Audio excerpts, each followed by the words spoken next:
Hello dear students. आज हम पढ़ेंगे साउंडनेस टेस्ट के बारे में जो सीमेंट का होता है।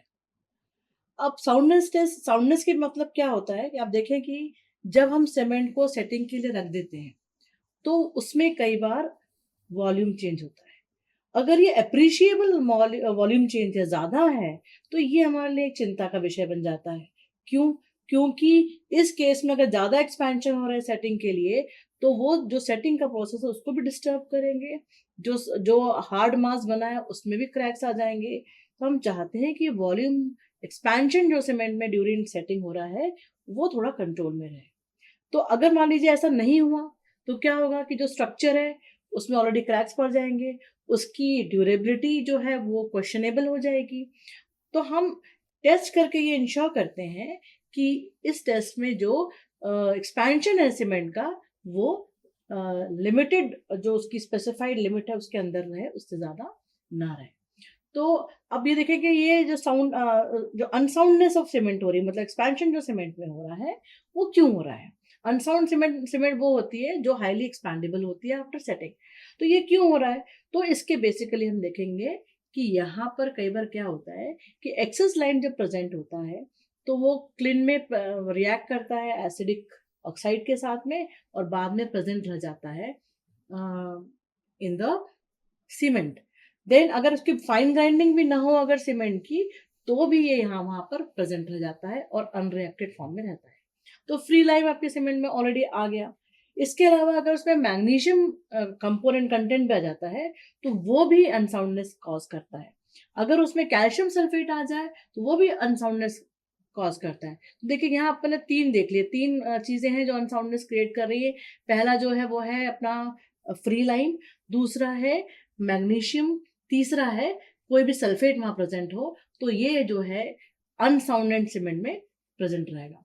इसलिए जब हमने देखा था कि कितना मैग्नीशियम ऐड करना है सीमेंट में, दैट वाज लेस देन 6%। अब देखेंगे कि हम सीमेंट में भी कैल्शियम सल्फेट ऐड करते हैं जिप्सम के फॉर्म में, और ताकि क्लिंकरिंग की ग्राइंडिंग के समय ऐड करते हैं ताकि उसका जो उसमें जो प्रेजेंट है ट्राई कैल्शियम एल्यूमिनेट जो फ्लैश सेटिंग करता है उसको हम अवॉइड कर सके। तो इसलिए देखिए कि मैग्नीशियम भी प्रेजेंट तो रहता ही है और सल्फेट भी वहां प्रेजेंट रहता ही है। तो अगर मान लीजिए जिप्सम ज्यादा हो गया तो अगेन आप देखोगे कि उस केस में उसका उसमें सल्फेट प्रेजेंट है जो एक्सेसिव एक्सपेंशन और कॉन्ट्रैक्शन को रिजल्ट करेगा। तो अब इस केस में हम क्या करें कि ये जो जब हम इसका कोई स्ट्रक्चर बना लेते हैं तो एकदम से हमको वहां नजर नहीं आता है कि अनसाउंडनेस सीमेंट की दिखती नहीं है। It takes some period of time, तब हमें वो विजिबल होती है। तो अब जब हम ये टेस्ट करते हैं तो हम टेस्ट इतना लंबा तो नहीं चला सकते, तो हम एक्सेलरेटेड टेस्ट करते हैं जो इस साउंडनेस को डिटेक्ट करता है। ओके, तो फास्ट वे में करते हैं। तो पहला टेस्ट जो है वो ली चैटलियर टेस्ट है। उसके लिए हम ली चैटलियर एपरेटस से करते हैं। ली चैटलियर हमारे यहाँ एक नोन साइंटिस्ट थे, उन्होंने ये मेथड को डिवाइस किया था। इस मेथड में आप देखेंगे फिगर में आपको दिख रहा है कि एक सिलेंड्रिकल मोल्ड है। उस मोल्ड के का डायमीटर जो है वो भी 30 mm है और उसकी हाइट भी 30 mm है। जिस वो शीट से बना है वो शीट की थिकनेस है 0.5 mm की। उसके दो आर्म्स हैं जो ए पॉइंट पर आके फिनिश हो रहे हैं, और ये आर्म की लेंथ है 165 mm। तो अब हम क्या करते हैं कि सीमेंट को हम अब इस मोल्ड में हमको सीमेंट का पेस्ट को भरना है। तो हम देखेंगे कि कैसे सीमेंट का पेस्ट बनाएंगे हम। तो सीमेंट के पेस्ट में हम वाटर ऐड करते हैं 0.78 times of consistency of cement, 0.78 p।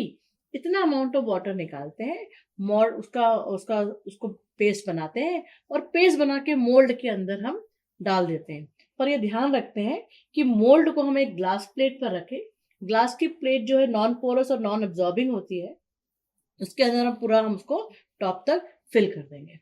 इस जो ये जो मोल्ड है इसमें अगर आप ध्यान से देखें तो आप देखेंगे कि यहाँ पर एक स्लिट भी है बीच, दोनों आर्म्स जहां पर है वहां पर एक स्लिट है, ताकि ये जो भी एक्सपेंशन सीमेंट में होगा उसको ये इंडिकेट करेगा, और वो अपने को ए पॉइंट पर जो लास्ट पॉइंट्स हैं इसके आर्म के, वहां पर आप देखेंगे कि वहां पर मेजरेबल होगा इसका एक्सपेंशन। क्योंकि ये जो ए पॉइंट है यहाँ पर भी पॉइंटेड फॉर्म में वो प्लेट रहती है। तो अब हम क्या करेंगे उस केस में कि अब हमने यहाँ पे फिल कर दिया है, फिल कर दिया और उसके ऊपर भी हम उसको ग्लास प्लेट से ढक देंगे। तो हमारे मोल्ड के अंदर है सीमेंट का पेस्ट, ऊपर है ग्लास प्लेट, नीचे है ग्लास प्लेट।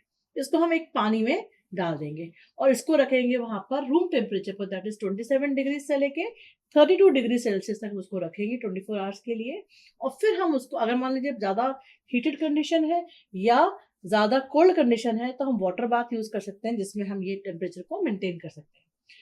24 घंटे के बाद हम उसको बाहर निकालेंगे और जो दो पॉइंटर्स हैं उनके बीच का डिस्टेंस नोट कर लेंगे। तो ये इनिशियल डिस्टेंस हो गया बच्चे का, इनिशियल डिस्टेंस हो गया मोल्ड के दोनों पॉइंटर्स के बीच का। फिर हम क्या करेंगे, क्योंकि हमें एक्सेलरेटेड इफेक्ट देखना है, तो हम उस पानी को गर्म करेंगे और ऐसा गर्म करेंगे कि 25 से 30 मिनट के अंदर उस पानी में बॉइलिंग टेम्परेचर रीच कर जाए। तो बॉइलिंग वाटर में उसको रखेंगे फिर हम अगले 3 घंटे के लिए, और 3 घंटे में रखेंगे और उसके बाद उसको निकालेंगे, जो एक्सेस वाटर है उसको रिमूव करेंगे और जो उसके इंडिकेटर पॉइंट्स है उनके बीच का डिस्टेंस फिर से हम मेजर करेंगे। तो पहले एक डिस्टेंस था और अब हीटिंग के बाद एक डिस्टेंस है। इन दोनों के बीच का डिफरेंस जो है वो 10 mm से ज्यादा नहीं होना चाहिए। तो अगर 10 mm से ज्यादा हुआ तो सीमेंट अनसाउंड कहलाएगी, रिजेक्ट हो जाएगी। लेकिन 10 mm से अंदर रहा तो वो इट विल बी ओके। तो ये जो ऑर्डिनरी या रैपिड हार्डनिंग या लो हीट पोर्टलैंड सीमेंट्स होती हैं उनके लिए 10 mm से ज्यादा नहीं होना चाहिए, 10 mm का एक्सपेंशन से ज्यादा एक्सपेंशन नहीं होना चाहिए। तो अब ये जो टेस्ट है ये केवल फ्री लाइम को ही टारगेट करता है। इसमें हम ये नहीं निकाल सकते कि अगर मैग्नीशिया प्रेजेंट है तो उसके कारण किस तरह का वॉल्यूम चेंज आ रहा है। तो इसके लिए फिर हम एक नेक्स्ट टाइप का एक टेस्ट है जो हम देखेंगे। इंडियन स्टैंडर्ड स्पेसिफिकेशन कहता है कि अगर आपके सीमेंट में 3% से ज्यादा मैग्नीशिया प्रेजेंट है तो आपको जो साउंडनेस का टेस्ट करना है वो ऑटोक्लेव मेथड से करना है। तो ऑटोक्लेव मेथड में क्या करते हैं, हम एक ऑटोक्लेव यूज करते हैं। उसमें हम दोनों फ्री मैग्नीशिया और फ्री लाइम दोनों का जो इफेक्ट हो रहा है उसके कारण जो जो एक्सपेंशन हो रहा है, वॉल्यूम चेंज आ रहा है, दोनों को हम रिकॉर्ड कर सकते हैं। तो हाउ डज इट, कैसे करते हैं हम, इसमें क्या करते हैं, अगेन इसका हम पेस्ट बनाएंगे, केक बनाएंगे जो 25 mm बाय 25 mm का रहता है और उसको स्टैंडर्ड ऑटोक्लेव मशीन के अंदर हम रख देते हैं और वहां पर हम स्टीम का प्रेशर उसमें डालते हैं। और ये स्टीम का जो प्रेशर जो है इतना बढ़ाते हैं कि केवल हम 21 kg पर सेंटीमीटर स्क्वायर का प्रेशर हमको मिल जाए। और ये जो है जब से हमने इसको हीटिंग शुरू की है तब से इस प्रेशर में पहुंचने में हमें लगभग 1 से 1.25 घंटा लगना चाहिए। अब जब इसके बाद यह इस प्रेशर को हम 3 घंटे मेंटेन करेंगे और उसकी ऑटोक्लेविंग करेंगे, फिर उसके बाद उसको बाहर निकाल लेंगे। जब बाहर निकाल लेंगे हम उसको कूल डाउन होने देंगे, फिर देखेंगे इसमें कितना एक्सपेंशन हुआ, कितना चेंज इन लेंथ हुआ है, और ये इंश्योर करेंगे कि ये 0.8% से ज्यादा नहीं होना चाहिए। यहाँ पर हमने स्टीम का यूज किया है जो कि hydration of magnesia and lime दोनों को ही एक्सेलरेट कर देगा, इसलिए हमने स्टीम के अंदर उसको रखा है, हॉट क्योरिंग किया है उसका। तो ये वैल्यू आपकी जहाँ जो एक्सपेंशन है यहाँ पर 0.8% से ज्यादा नहीं होना चाहिए। तो इस तरह से आप फ्री लाइम और मैग्नीशिया दोनों के कारण होने वाले एक्सपेंशन को या साउंडनेस को, अनसाउंडनेस को आप चेक कर सकते हैं। लेकिन जो सल्फेट है उसके कारण होने वाला जो एक्सपेंशन है उसके लिए कोई laboratory test as such present नहीं है कि जो निकाल सके कि कितना एक्सेस कैल्शियम सल्फेट है। पर हाँ, हम ये देख सकते हैं कि उसमें अगर प्रेजेंस है सल्फेट का तो वो कितना है, वो स्पेसिफाइड लिमिट से ज्यादा नहीं होना चाहिए, और ये हमें मालूम पड़ेगा सीमेंट के केमिकल एनालिसिस से।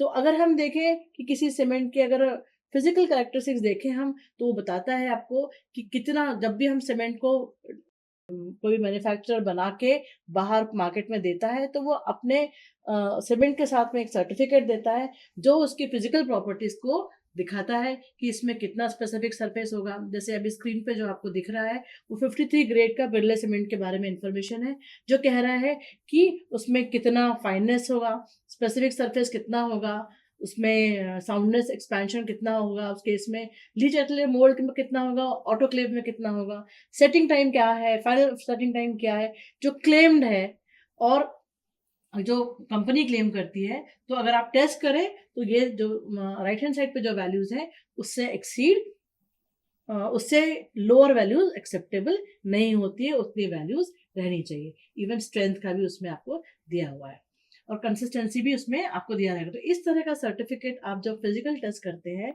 सीमेंट का, जो हमने पिछले वीडियोस में डिस्कस किए हैं, तो उस तरह का एक सर्टिफिकेट आप बना के चेक करके देख सकते हैं कि सीमेंट जो भी क्लेम्ड वैरायटी है, उस वैरायटी की उस स्ट्रेंथ की सीमेंट है या नहीं है।